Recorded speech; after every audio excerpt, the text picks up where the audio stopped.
Our story opens on a hot August morning in 1854 along the Colorado River.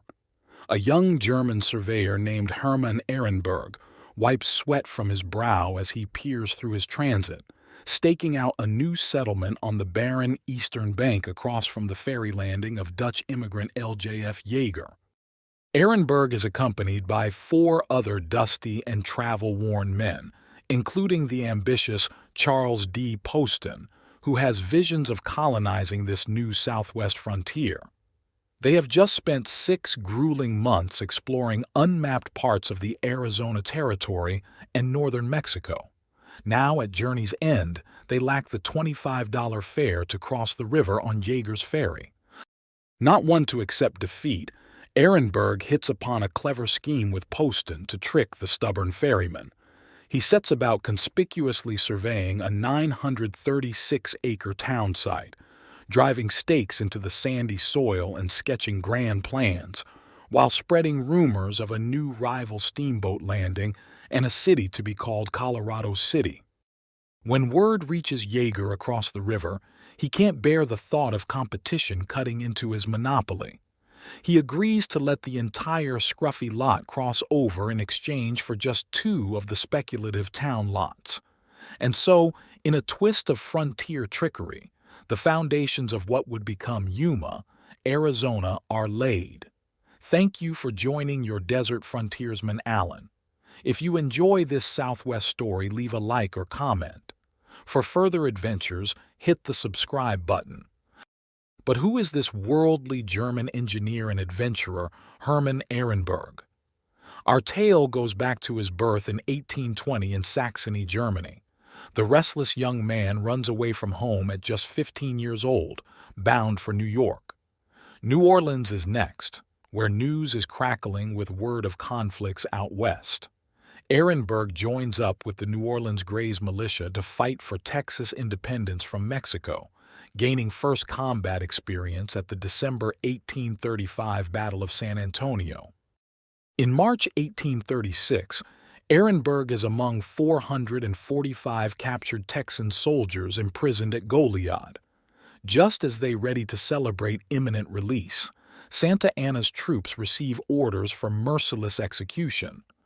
On Palm Sunday morning, Ehrenberg is forced out with his comrades toward likely doom. But as the firing squad volleys roar out, he throws himself to the ground, surviving along with just 26 other prisoners in what becomes known as the Goliad Massacre. Playing dead in the chaos, Ehrenberg crawls off to the San Antonio River with sword slashes scarring his face. Left for dead again by a pursuing Mexican officer, the scrappy teenager is later freed by General Jose Urrea. Ehrenberg rejoins the Texans in time for their decisive victory at San Jacinto, cementing Texas independence. He sails back to Germany to write one of the first books on the Texas War, helping spur German migration to the new Republic of Texas.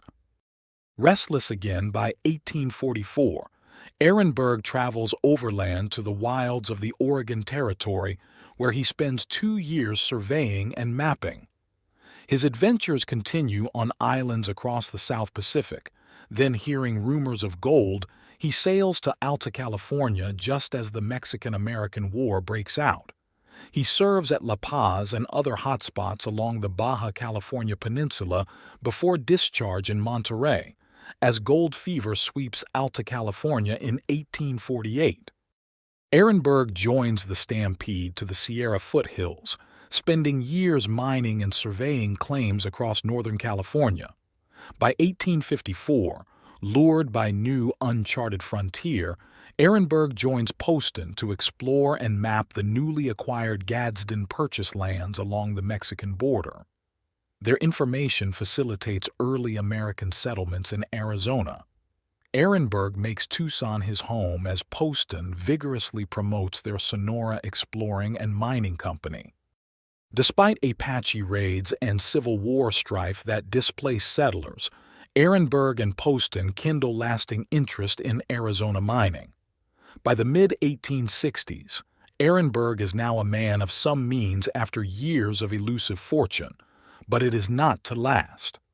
In October 1866, while camping near the Dos Palmas stagecoach station, Ehrenberg is shot dead in the darkness for the $3,500 in gold dust he was carrying.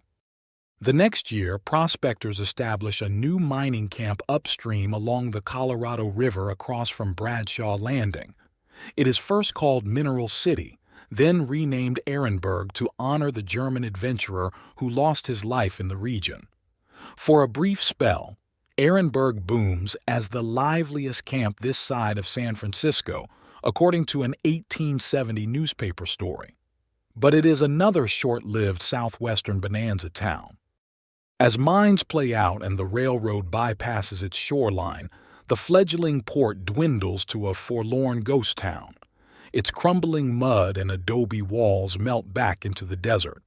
The fickle Colorado River shifts course, abandoning the old landing site, leaving the antique settlement buried in silt and sand. Today, only a small cemetery remains. Weathered headstones and a historic monument remember deceased pioneers like Herman Ehrenberg and the once lively outpost that bore his name. Thank you for joining me on another Southwest Desert journey. Leave a like or comment. Hit the subscribe button for more romps through desert tales. Happy trails!